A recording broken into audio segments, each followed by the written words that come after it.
What's up, guys? Today we're going to talk about the Canon C100 and does it still have a place today in the world of 4K? Alright, so just recently Canon announced that they came out with the C200 and the EOS cinema line. Oh! If it couldn't have come in just the worst time. And I say that because I just got my Canon 1DX Mark II and I just picked this up. And the reasons for this is okay. So I got rid of my Sony FS5. Some of you may think I'm insane for doing that, but I have my reasons, and we all have our reasons to do the things that we do and the gear that we have, depending on the jobs that we do. So I am doing a full review on the 1DX Mark II to talk about the pros and cons and why I went into it and why I got rid of my Sony FS5. That will come into a later video, but today I want to talk about specifically the C100 Mark I. Why did I purchase the C100? And for those who do have this or still want to pick one up, why would you want to? So, let me tell you my line of work. I am a videographer, cinematographer, filmmaker, editor for various companies. I'm a freelancer and I have my own company. And one of my companies, they like to make videos that go on for hours. Some of them are corporate events. Some of them are just going in front of a camera for hours and just talking. Okay, so with the 1DX Mark II, recording that 4K, it's just, for storage-wise, it does not make sense. Yes, I can use the 1DX Mark II 1080 capabilities, and it'll give me tons of storage in order for me to record what I need. But the one drawback was just audio. One thing I love when I record my corporate events and corporate people, of course, is just better audio. The XLRs, for me, are the best things to use. Yes, I could get a hot mount shoot or a juice box to accommodate for it, but I decided to go with this because they always want 1080. They're not into the 4K region yet. And just for an all-in-one run and gun is always gonna have a backup anyways. So with the Canon C100 Mark I, and this kind of goes with the Mark II as well, with the dual slots that it comes with, the SD cards, the built-in ND filters, and just the fact that it does have really clean audio with the XLRs, I decided just to pick this up for less than $2,000.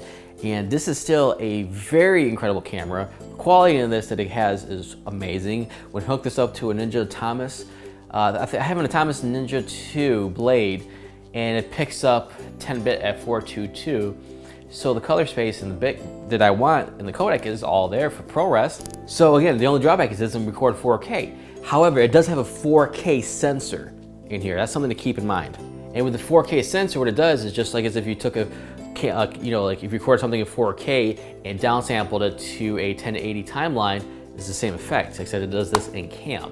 So that's why the image in this still looks fantastic. And mainly that's what my reasoning was for corporate events, was something I needed with a long-lasting battery, XLRs, definitely ND filters, and just an overall just main video functionality of a camera. That's what this provided me.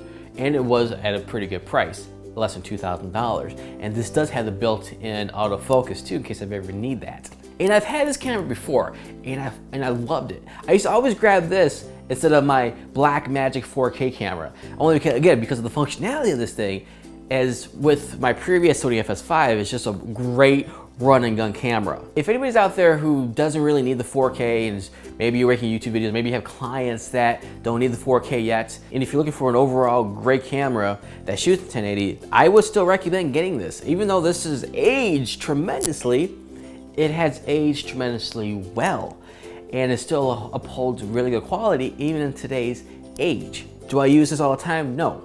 I only use this when I need to. I still think that this has a need in a certain niche industry within our community. I think there's a couple business owners out there that still can utilize this and still get phenomenal footage. So does this still hold its own with all these massive 4K competitors out there? My answer is, it depends on what you need it for.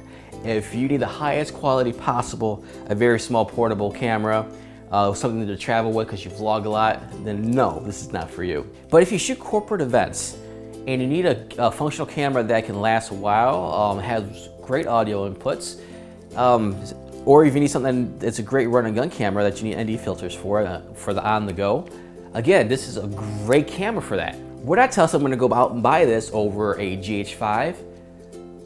I don't know. Again, it all depends on what you need it for. You know, like if you're out there and you need the highest quality possible, get yourself the GH5 or get yourself an A7s II. Would you buy this or the Mark II or the new C200? Again, those are way two different price tags. You have one that's about almost $9,000. Actually, I think it's about $7,500. You got this one, which is about $2,000 or $2,500, depending if you want the autofocus built in. I mean, those are two huge price points. Go with what you can afford. And again, remember, it's not strictly all about your gear. Yes, your gear can give you maybe a better image. It can help you with certain functionalities, but it's all about the story, the person behind. I mean, you can give a cinematographer an iPhone and they can give you an incredible, compelling story that can gravitate you towards it and keep you engaged with it. It's all about the storytelling. What are you using the equipment for? What story are you telling? And that's what you gotta remember when buying your gear. It's not the gear that tells the story, it's the mind of the creator, and these things just help us tell it. So that's it for me, guys. I really just want to share with you my thoughts and talking about the C100 and does it still have a place in this world of 4K. And maybe it does, maybe it doesn't, but I'll let you guys decide depending on what you guys do. So that's it for me, guys. Don't forget to hit that subscribe button, give me a like if you want, and I'll catch you guys in the next video.